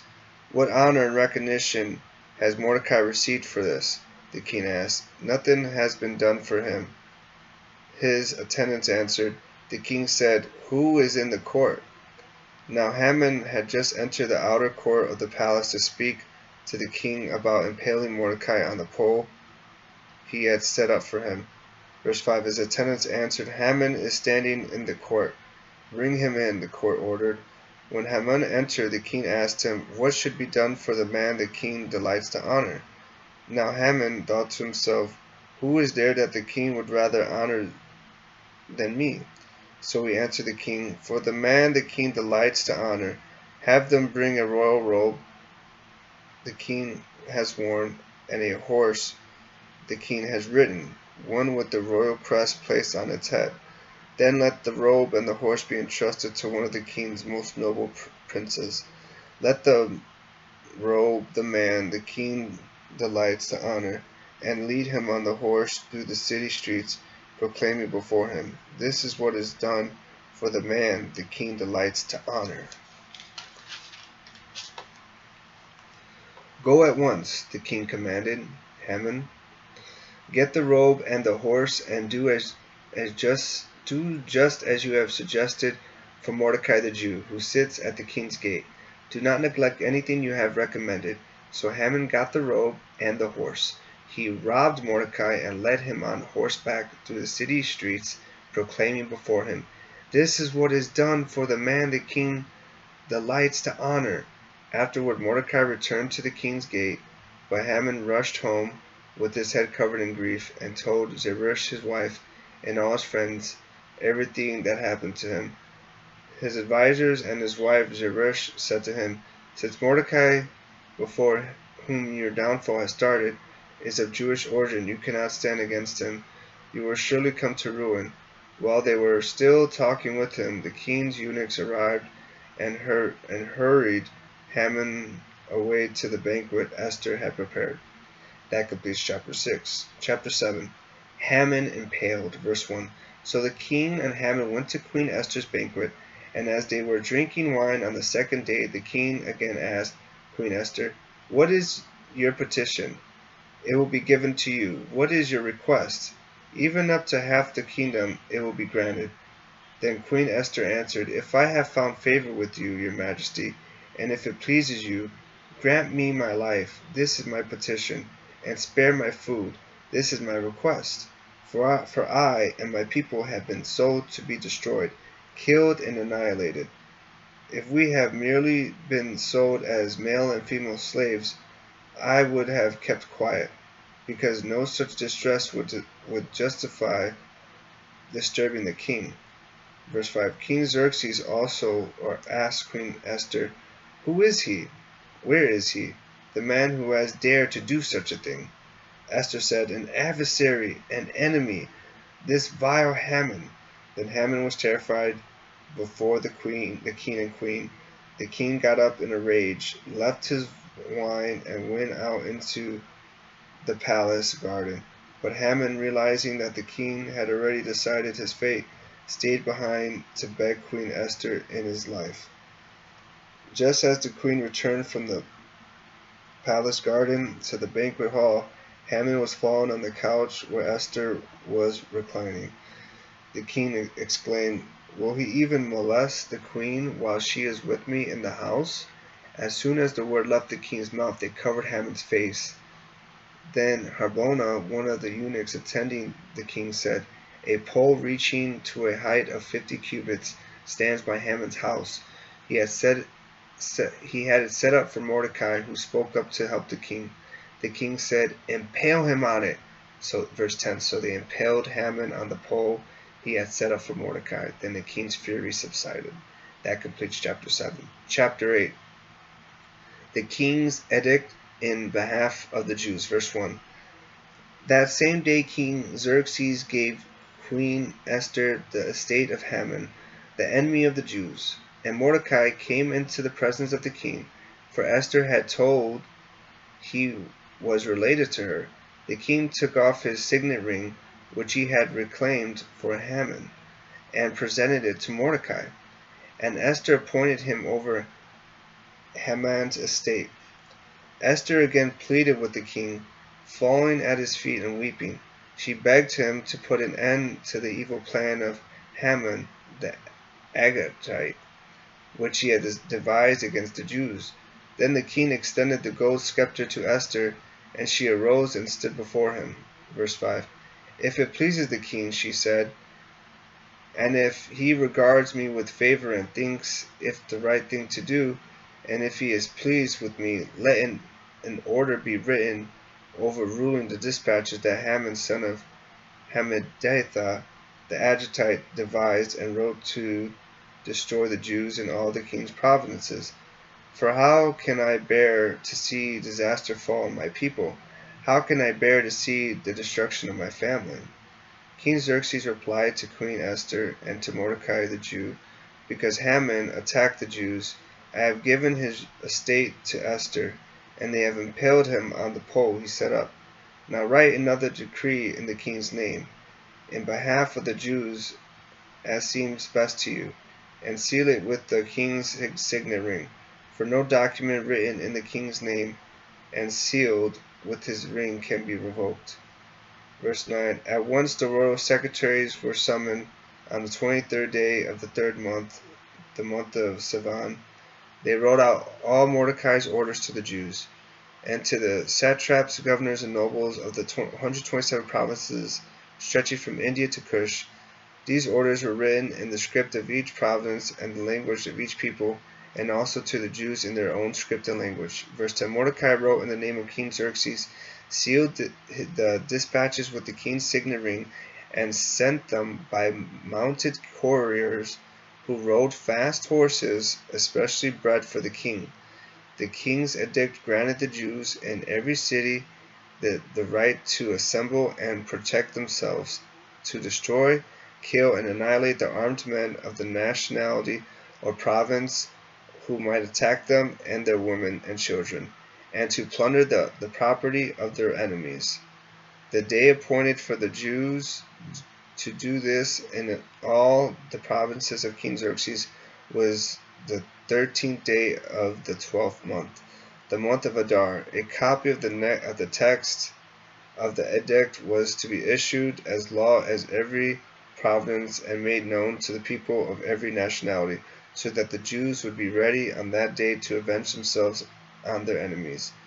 The couriers riding the royal horses went out, spurred on by the king's command, and the edict was issued in the citadel of Susa. The triumph of the Jews. Verse 15. When Mordecai left the king's presence, he was wearing royal garments of blue and white, a large crown of gold, and a purple robe of fine linen. And the city of Susa held a joyous celebration. For the Jews it was a time of happiness, and joy, gladness, and honor.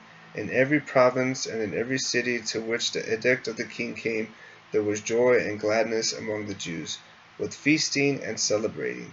And many people of other nationalities became Jews because fear of the Jews had seized them. That completes chapter 8. Chapter 9, verse 1.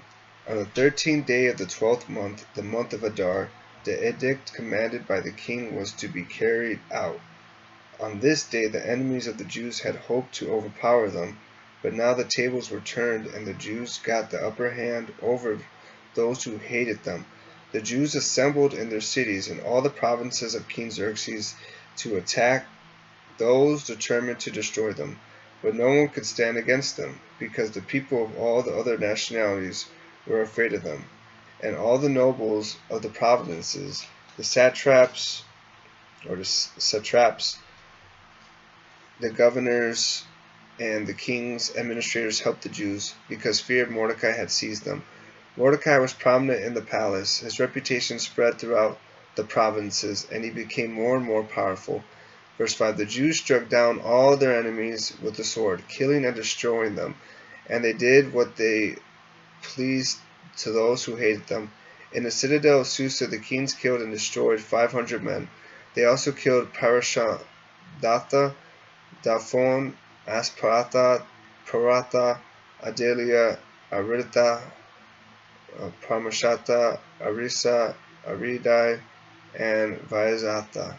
Verse 10. The 10 sons of Haman, son of Hammedatha, the enemy of the Jews, but they did not lay their hands on the plunder. The number of those killed in the citadel of Susa was reported to the king that same day. The king said to Queen Esther, the Jews have killed and destroyed 500 men and the 10 sons of Haman in the citadel of Susa. What have they done in the rest of the king's provinces? Now what is your petition? It will be given you. What is your request? It will also be granted. If it pleases the king, Esther answered, give the Jews in Susa permission to carry out this day's edict tomorrow also, and let Haman's 10 sons be impaled on poles. So the king commanded that this be done. An edict was issued in Susa, and they impaled the 10 sons of Haman. Verse 15. The Jews in Susa came together on the 14th day of the month of Adar, and they put to death in Susa 300 men, but they did not lay their hands on the plunder. Meanwhile, the remainder of the Jews who were in the king's provinces also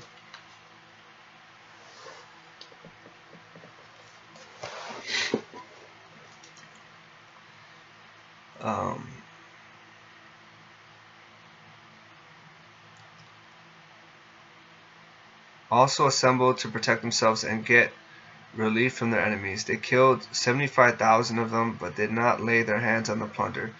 This happened on the 13th day of the month of Adar, and on the 14th they rested and made it a day of feasting and joy. The Jews in Susa, however, had assembled on the 13th and 14th, and then on the 15th they rested and made it a day of feasting and joy. Verse 19, this is why rural Jews, those living in villages, observe the 14th of the month of Adar as a day of joy and feasting, a day for giving presents to each other. Purim established. Verse 20, Mordecai recorded these events, and he sent letters to all the kings, or all the Jews throughout the provinces of King Xerxes, near and far, to have them celebrate annually the 14th and 15th days of the month of Adar, as a time when the Jews got relief from their enemies, and as the month when their sorrow was turned into joy, and the mourning into a day of celebration. He wrote them to observe the days as days of feasting and joy, and giving presents of food to one another and gifts to the poor. Verse 23. So the Jews agreed to continue the celebration they had begun, doing what Mordecai had written to them. For Haman, son of Hammedatha, the Agagite, the enemy of all the Jews, had plotted against the Jews to destroy them, and had cast a parentheses, that is, the lot, close parentheses, for their ruin and destruction. Verse 25, but when the plot came to the king's attention, he issued written orders that the evil scheme Haman had devised against the Jews should come back onto his own head, and that he and his sons should be impaled on poles. Parentheses, therefore, these days were called Purim, from the word pur, close parentheses, because of everything written in this letter, and because of what they had seen and what had happened to them. The Jews took it on themselves to establish the custom that they and their descendants and all who joined them should without fail observe these 2 days every year in the same way prescribed and at the same time appointed. Verse 28. These days should be remembered and observed in every generation by every family, and in every province and every city. And these days of Purim should never fail to be celebrated by the Jews, nor should the memory of these days die out among their descendants. So Queen Esther, daughter of Abihail, along with Mordecai the Jew, wrote with full authority to confirm the second letter concerning Purim. Verse 30, and Mordecai sent letters to all the Jews in the 127 provinces of Xerxes' kingdom, words of goodwill and assurance, to establish these days of Purim at their designated times, as Mordecai the Jew and Queen Esther had decreed for them, and as they established for themselves as their descendants in regard to their times of fasting and limitation. Verse 32, Esther's decree confirmed these regulations about Purim, and it was written down in the records. And that completes chapter 9. And the last chapter, chapter 10 in the book of Esther.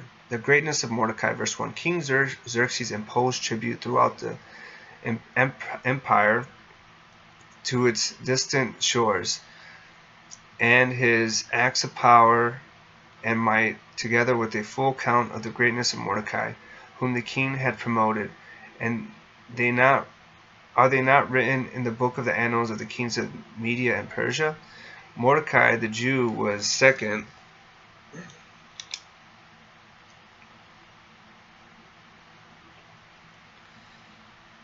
in the rank of King Xerxes, preeminent among the Jews, and held in high esteem by his many fellow Jews, because he worked for the good of his people and spoke up for the welfare of all the Jews.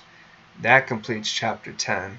That completes the book of Esther, and that is going to complete our 2-hour reading for today. And I will give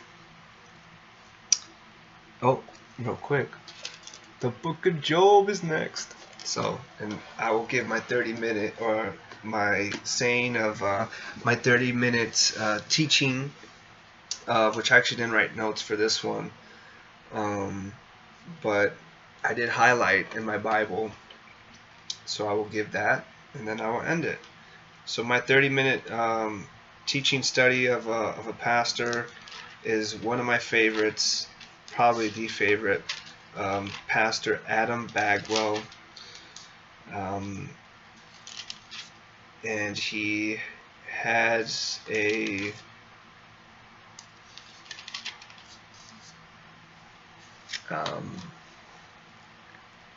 video, or it was like a SoundCloud. It was something. It was like on a SoundCloud that I found it because I was searching him, and I believe it was titled "The Genius of Jesus," right?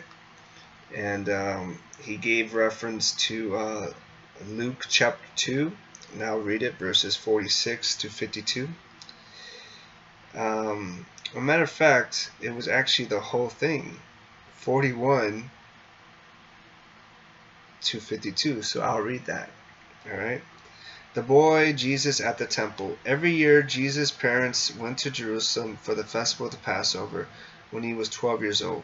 They went up to the festival according to the custom. After the festival was over, while his parents were returning home, the boy Jesus stayed behind in Jerusalem, but they were unaware of it. Thinking he was in their company, they traveled on for a day. Then they began looking for him among their relatives and friends. Verse 45. When they did not find him, they went back to Jerusalem to look for him. After 3 days, they found him in the temple courts, sitting among the teachers, listening to them and asking them questions. Everyone who heard him was amazed at his understanding and his answers. When his parents saw him, they were astonished. His mother said to him, "Son, why have you treated us like this? Your father and I have been anxiously searching for you." Verse 49. "Why were you searching for me?" he asked. "Didn't you know I had to be in my father's house?" Verse 50. But they did not understand what he was saying to them. Then he went down to Nazareth with them and was obedient to them. But his mother treasured all these things in her heart, and Jesus grew in wisdom and stature and in favor with God and man. And yeah, that was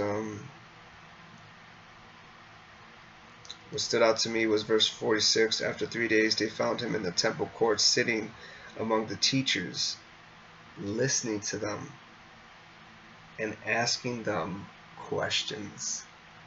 It's like what Pastor Adam was saying, like how many times sometimes, you know, we just need to ask a question and not necessarily tell people of what we are, like we always want to impose something on someone. It's like just ask the question. And Jesus was great at asking a question with the question. And I love verse 49, his question, "Why were you searching for me?" Like, I love that. Like don't you know who I am? He didn't say that, right? He didn't say, like, he didn't pose, "Don't you know who I am?" He said, "Why were you searching for me?" You know, it's like, what? And I love this. Another question, right? "Didn't you know I had to be in my father's house?" I love it. And then this, verse 52, what Pastor Adam calls a power verse. "And Jesus grew in wisdom and stature and in favor with God and man." So yeah, that was his teaching. I love listening to Pastor Adam Bagwell, and if you read that, he's the one who signed my Bible. He's the one who baptized me in the name of Jesus Christ back in Joliet, Illinois. So yes, I miss him. I miss his teaching. I love listening to him preach. So yes, that is all. I've done my 2-hour reading and my half-hour study. So there it is.